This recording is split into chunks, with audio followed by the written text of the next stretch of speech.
Riyadh में one water सरबराही इजलास के मौके पर वज़ीर आज़म शहबाज शरीफ की सऊदी वली अहद मोहम्मद बिन सलमान से मुलाकात। दो तरफ़ा ताल्लुकात में बड़ी तब्दीली लाने के लिए मुश्तरका अज़म का इजहार। इक़्तिसादी, तिजारती और सरमायाकारी ताल्लुकात को मज़ीद फ़रोग़ देने पर इत्तफ़ाक़। सऊदी वली अहद और वज़ीर आज़म शहबाज शरीफ की 6 माह के दौरान ये 5वीं मुलाकात है। सऊदी वली अहद ने दौरा पाकिस्तान की दावत कबूल कर ली। वन वाटर सरबराही इजलास के मौके पर वज़ीर आज़म की फ्रांस के सदर मैक्रोन से भी मुलाकात। पाक फ्रांस बिजनेस टू बिजनेस रवाबित बढ़ाने पर इत्तफाक।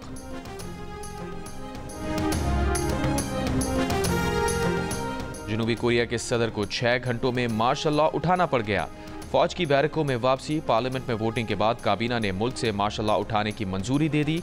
ऑपोजिशन का जश्न। जनूबी कोरिया के सदर ने कहा कि उनका मकसद रियासत मुखालिफ कुव्वतों से कौम को महफूज रखना था। कौमी असम्बली ने मुतालबा किया कि मार्शल लॉ उठाया जाए। कौमी असम्बली इश्तियाल अंगेज सरगर्मियाँ बंद करे। कौमी असम्बली हुकूमती अफसरान के मुआखज़े की कोशिश बंद करे। इससे पहले अपोजिशन पर रियासत मुखालिफ सरगर्मियों का इल्ज़ाम लगाते हुए सदर ने मार्शल लॉ लगा दिया था। स्पीकर की ज़ेर सदारत हंगामी इजलास हुआ। पार्लियामेंट ने मार्शल लॉ के खिलाफ वोट देकर सदारती फैसले को कलअदम करार दे दिया। पार्लियामेंट में दाखिले के मौके पर अरकान पार्लिमान और फौज में तसादुम हुआ। जनूबी कोरिया के मुख्तलिफ शहरों में भी मार्शल लॉ के खिलाफ मुजाहरे किए गए।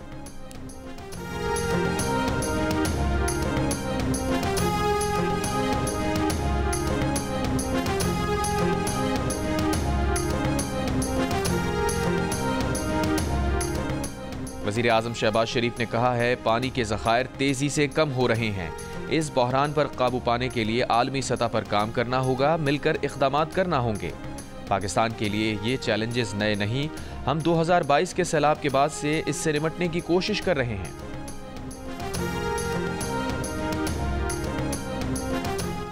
बानी पीटीआई के वकील फैसल चौधरी ने कहा है कि अगर बानी पीटीआई ये कह रहे हैं कि उन्होंने बुशरा बीबी को काफिले की क़यादत का कहा था, तो वो ठीक ही कह रहे हैं और फिर बाकी बातों की कोई हैसियत नहीं।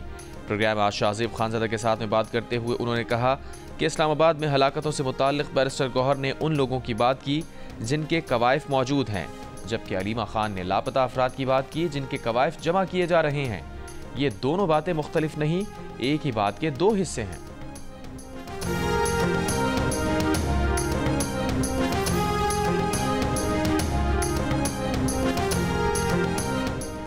के इलेक्ट्रिक ने बिजली बिलों की अदम अदायगी पर रेलवे की मुख्तलिफ कॉलोनीज़ की तनसीबात की बिजली काट दी।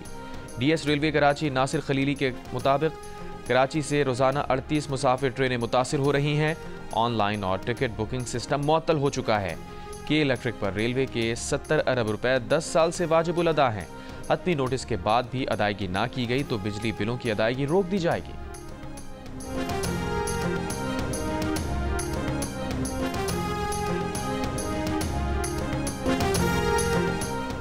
लापता अफराद केस की समाअत करने वाले आईनी बेंच के रुकन जस्टिस नईम अख्तर अफगान ने रिमार्क्स दिए हैं कि लापता अफराद के किसी केस को मिसाल बनाना है तो वापस आने वालों में से किसी एक को तो हिम्मत करनी होगी।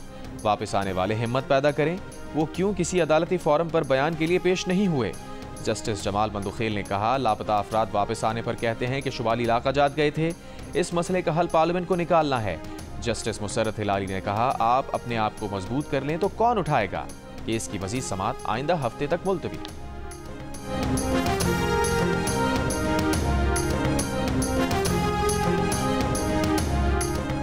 वफाकी वजीर मनसूबाबंदी एहसन इकबाल ने कहा है कि पीटीआई की सियासत ने हमेशा पाकिस्तान को नुकसान पहुंचाया।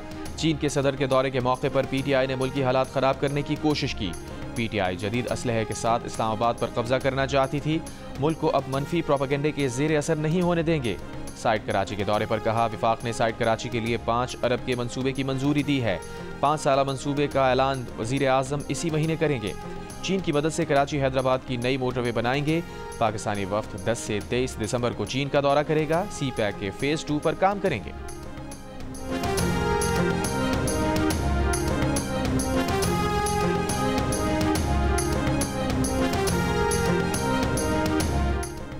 ऑपोजिशन लीडर उमर अयूब ने जुडिशल कमीशन की रुकनीत से इस्तीफा दे दिया। कमीशन में अपनी जगह बैरिस्टर गौहर को नामजद कर दिया। कहा, उन्होंने जुडिशल कमीशन से इस्तीफे का फैसला अपने खिलाफ दर्ज मुकदमात के बाइस किया।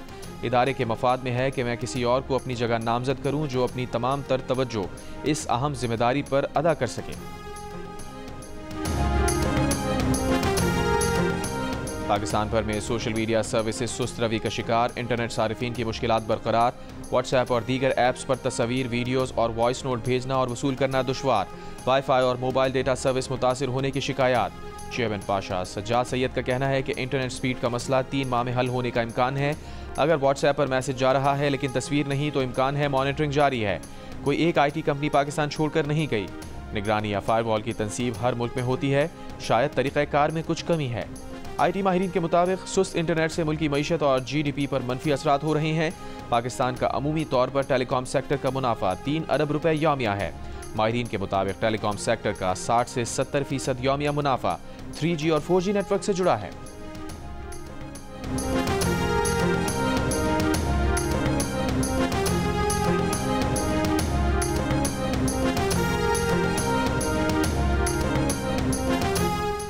हज दरखास्तों की वसूली में 10 दिसंबर तक तौसी कर दी गई। वजीर मजहबी उमूर चौधरी सालक हुसैन के मुताबिक 3 दिसंबर तक मौसूल होने वाली तमाम दरखास्तें कामयाब करार दी गई हैं।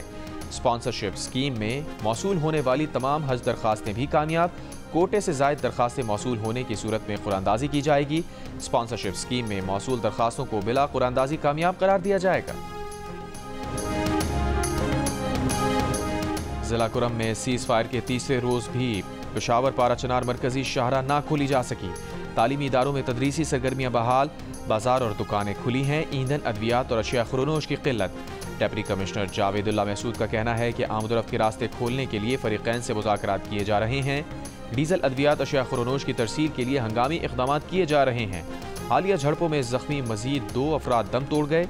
जाँ बहक अफराद की तादाद 133 हो गई। इसराइली फ़ौज की गजा पर बमबारी, मजीद 40 से ज़ायद फ़लस्तीनी शहीद। इसराइल की लबनान में जंगबंदी के खिलाफ वर्जियाँ। बिक़ा, तायर, बिन्त जबल के इलाकों में इसराइली फ़ज़ाई हमले, 13 अफराद शहीद। हिज़्बुल्लाह के जवाबी हमलों पर इसराइली वज़ीर दिफ़ा की धमकी। कहा, लबनान में जंगबंदी ख़त्म हुई तो लबनान और हिज़्बुल्लाह में कोई तफरीक नहीं करेंगे। इसराइली वज़ीर आज़म का कहना है कि हिज़्बुल्लाह से जंग अभी ख़त्म नहीं हुई।